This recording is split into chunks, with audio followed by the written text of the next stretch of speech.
کی گئی. فرمایا کہ ایک نیکی کا بدلہ 10 گنا منیمم، میکسیمم بہت زیادہ ہے. اس سے آگے فرمایا اور اگر میرا بندہ برائی کرے گا، ومن عمل سیئۃ، اگر برائی کرے گا تو اس صورت میں اللہ کہتا ہے مثلھا، میں ایک ہی گناہ اس کے حصے میں لکھوں گا، ایک ہی گناہ. اچھا اس سے آگے فرمایا فاغفرہ، اور یہ بھی ممکن ہے کہ میں ایک بھی نہ لکھوں، اسے بھی معاف کر دوں. اللہ اکبر، میں اسے بھی معاف کر دوں. فاغفرہ، میری طالب علمی کے زمانے میں میری حاضری ہر جمعہ کو ہوتی تھی حضرت مسیح الامت رحمۃ اللہ علیہ کی خدمت میں، خدمت بابرکت میں ہر جمعہ کو ہماری حاضری ہوتی تھی. اور جمعہ کے دن جمعہ کی نماز سے لے کر مسلسل عصر تک 3 گھنٹے حضرت کی مجلس صرف علماء کے لیے ہوتی تھی، صرف طلباء کے لیے ہوتی تھی. تو اطراف کے مدارس سے علماء طلباء وہاں پہنچتے تھے. ایک مجلس میں جو غالباً مجلس تھی ربیع الاول یا ربیع الاخر کی، حضرت نے اسی طرح گفتگو کرتے ہوئے اپنے پیر و مرشد حضرت حکیم الامت حضرت اقدس تھانوی رحمۃ اللہ علیہ کے حوالے سے بیان فرمایا کہ اللہ نے جو 2 فرشتے ہمارے اعمال کو لکھنے کے لیے رکھے ہیں کرامن کاتبین، فرمایا اس میں نیکیوں کا لکھنے والے کو اللہ نے امیر بنایا ہے اور گناہوں کے لکھنے والے کو اللہ نے مامور بنایا ہے. فرمایا نیکی کا فرشتہ بندہ جب نیکی کرتا ہے تو فوراً وہ لکھ لیتا ہے، لیکن جب بندہ گناہ کرتا ہے تو گناہ کا لکھنے والا فوراً گناہ نہیں رکھ کرتا، بلکہ امیر سے پوچھتا ہے، نیکی والے سے پوچھتا ہے کہ میں اس کا گناہ لکھوں یا نہ لکھوں.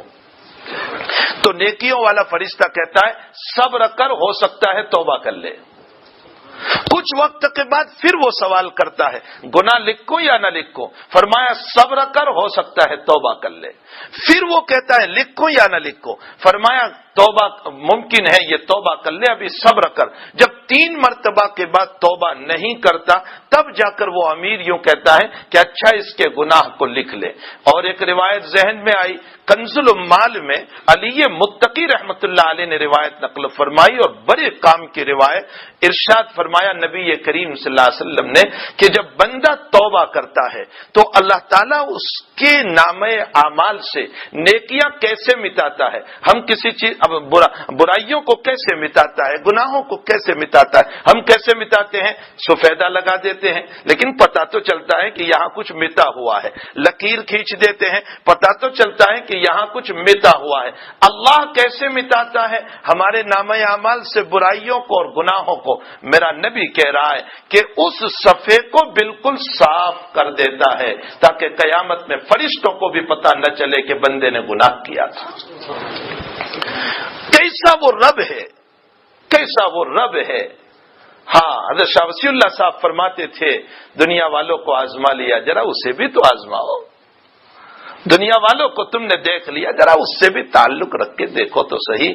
راتوں میں ذرا اٹھ کر رو تو صحیح اس کے سامنے، اور 2 قطرے آنسو کے بہا کر اس کو آزماؤ تو صحیح. وہ کیسے ہمارے نظام کو بناتا ہے، وہ کیسے ہمارے معاملات کو بناتا ہے، وہ کیسے ہمارے مسئلے کو حل کرتا ہے. تو فرمایا، اور آگے اسی روایت میں ارشاد فرمایا جو عبداللہ ابن مبارک نے نقل فرمائی، فرمایا میرا بندہ قراب الارض یعنی پوری زمین کو بھر کر گناہ کر لیتا ہے، شرط یہ ہے کہ اس نے شرک نہ کیا ہو.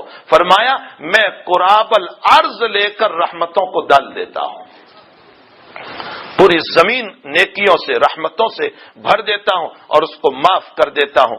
آگے ارشاد فرمایا کہ میرا بندہ ایک بالش چلتا ہے تو میں 1 ہاتھ چلتا ہوں. میرا بندہ 1 ہاتھ آتا ہے، میں 2 ہاتھ آ جاتا ہوں. بان کا معنی ہوتا ہے 2 ہاتھ. اور فرمایا وہ یمشی، وہ چل کر آتا ہے. اللہ کہتا ہے ہر ولتن، میں اس کی طرف دوڑ کر آتا ہوں. اس روایت کی